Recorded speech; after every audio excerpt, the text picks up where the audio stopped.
Dear students, welcome to NRK classes for mathematics students. Myself, Captain Dr. N. Ramakrishna, Professor of Mathematics, Mrs. Evan College, Visakhapatnam. This video lesson is Subgroups Part 2. This is first topic of Unit 2. So in this video lesson, I will explain some important theorems in a subgroups. So what are you waiting for? Let us start our class now.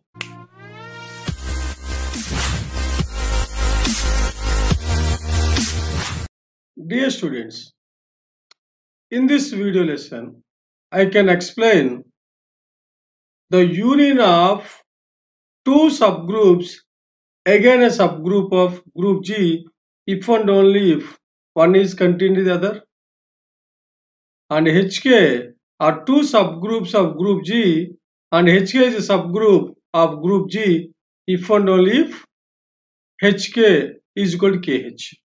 These are very important theorems in this subgroups chapter. Before that, I will explain what is a subgroup. H dot is a group, and let H be a non-empty subset of group G. This H becomes a subgroup if H dot is a group. So H is a subgroup of group G means H satisfies closure law, associative law, identity law, inverse law with respect to multiplication. The binary operation used in H and G is the same. That's why we say that H is a subgroup of group G. Now we move to the theorems.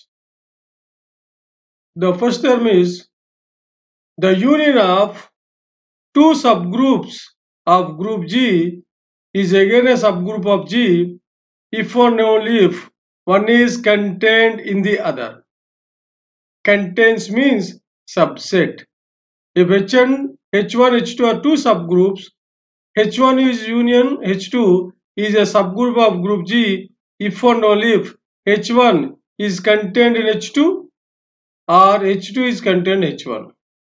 So ఎప్పుడైనా సరే if and only if వచ్చినప్పుడు ఒక part చాలా simple గా వస్తుంది అని చెప్పుకున్నాం. దీంట్లో కేస్ 1 తీసుకోండి. H1 is contained in H2 or H2 is contained in H1 అని ఒప్పుకోండి.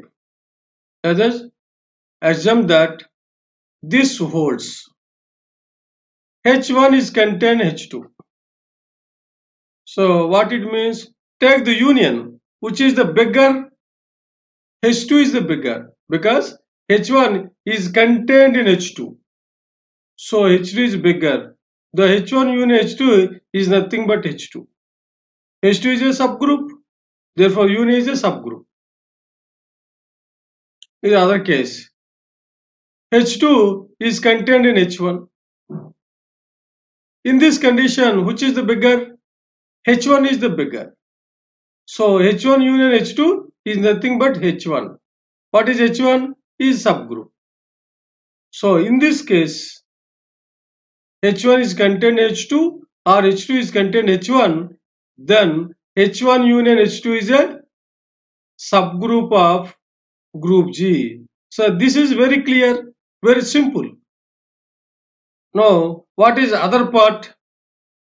Other part is, let us assume that H1 union H2 is a subgroup of group G. H1 union H2 is a subgroup of group G.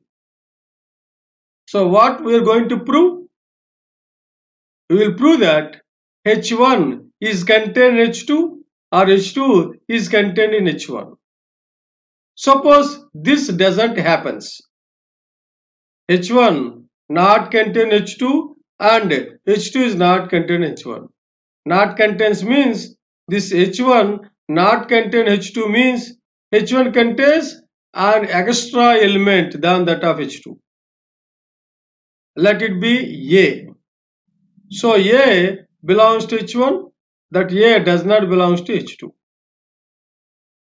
So H2 is not contained H1 means there it is B belongs to H2, that B does not belongs to H1. So A belongs to H1 and B belongs to H2. So A belongs to H1 means A belongs to H1 union H2. B belongs to H2 means B belongs to H1 union H2. So what it means? A and B, two elements in H1 union H2. What is H1 union H2? Is a subgroup. What is the condition for subgroup? A comma B belongs to H implies A, B inverse belongs to H. That is the condition for subgroup. A and B are two elements in H1 union H2. H1 union H2 is a subgroup. So H1 union H2 is a subgroup means it satisfies the condition. So A into B inverse belongs to H1 union H2. So what it means? A B inverse belongs to H1 or A B inverse belongs to H2. If A B inverse belongs to H1, what happens? A B inverse belongs to H1. Already we know that A is an element in H1. H1 is a subgroup. So A inverse belongs to H1. Apply closure law for these two elements. A inverse into AB inverse belongs to H. Apply associative law here. A inverse A into B inverse belongs to H1. Apply inverse law here. E into B inverse belongs to H1. Apply identity law here. B inverse belongs to H1. Apply inverse law here. B belongs to H1. But B not contained in H1 is correct. But what you got here?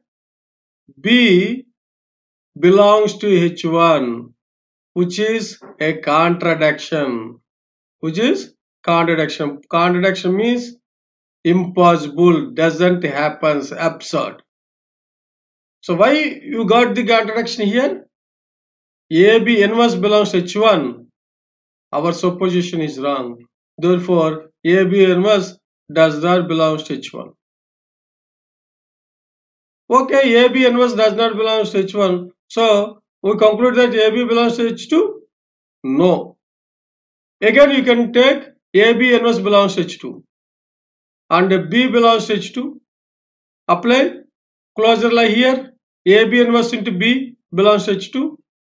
Apply associative law. A into B inverse B belongs to H2. Apply inverse law. AE belongs to H2.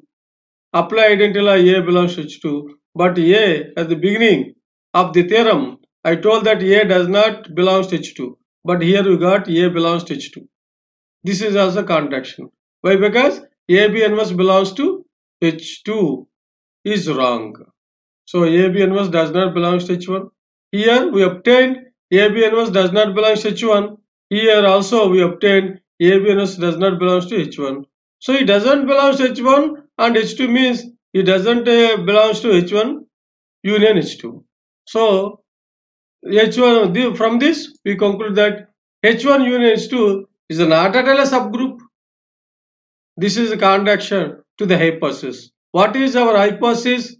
H1 union H2 is a subgroup of group G. So why you are getting contradiction means our supposition H1 not contain H2 and H2 is not contain H1. That assumption is wrong. So what is right? H1 is contained H2 or H2 is contained H1 is right. Therefore, the H1 union H2 is a subgroup of group G if and only if H1 is contained H2 or H2 contained in H1. So hence the union of two subgroups again a subgroup of group G if and only if one is contained in the other. So now we will go for another important theorem, that is product of two subgroups. If H and K are two subgroup of group G, then HK is a subgroup of G if and only if HK is equal to KH. HK is equal to KH. That means H and K satisfies commutative law. Both are commute each other. So what is given? H and K are two subgroups of group G. What is given? H and K are two subgroups of group G. So subgroup means H dot is a group, K dot is a group. Now we prove that HK is a subgroup of G if and only if HK is equal to KH. First case 1, suppose HK is a subgroup of group G. What are we going to prove that HK is equal to KH? In earlier we proved and we discussed about the properties of subgroups. If H is a subgroup of group G, then H inverse is equal to H. Here you can apply the same property here. HK is a subgroup, therefore HK whole inverse is equal to HK. And in complexes, HK whole inverse is equal to K inverse H inverse. So you apply here K inverse H inverse. H and K are two subgroups, so H inverse is equal to H, K inverse is equal to K. Therefore, HK is equal to KH. HK is a subgroup of group G, then we proved HK is equal to KH. Now, you go for the converse part of this theorem. What is that? Suppose HK is equal to KH. What are we going to prove that? HK is a subgroup of group G. In earlier, I told you the property of subgroup. If H is a subgroup of group G, if and only if H into H inverse is equal to H. Now, we prove that HK is a subgroup of group G, means what we require to prove? HK into HK inverse is equal to HK. With the help of HK is equal to KH. Now consider HK into HK inverse. What is HK inverse? K inverse H inverse. Now you can apply associative law here. K into K inverse. K is a subgroup of group G. That K into K inverse is nothing but K. So this is K here. HK. You take common HK. HK is nothing but KH. KH. Now you take the associative law here. H into H inverse. That is H. Why? Because H is a subgroup of group G. HK is KH. Therefore, in place of KH, you can write HK. So, what we obtained? HK into HK whole inverse is equal to HK. From this, we conclude that HK is a subgroup of group G.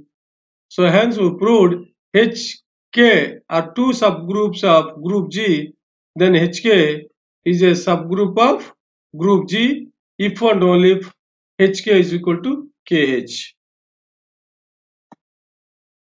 In this video lesson, I explained two important theorems in subgroups. One is the union of two subgroups is again a subgroup of group G if and only if one is contained in the other, and H, K are two subgroups of group G, then HK is a subgroup of group G if and only if HK is equal to KH. Thank you. Dear students, thanks for watching my video lesson. Please give a like and give a comment on this and share this video lesson to your friends, and don't forget to subscribe my YouTube channel. Thank you very much.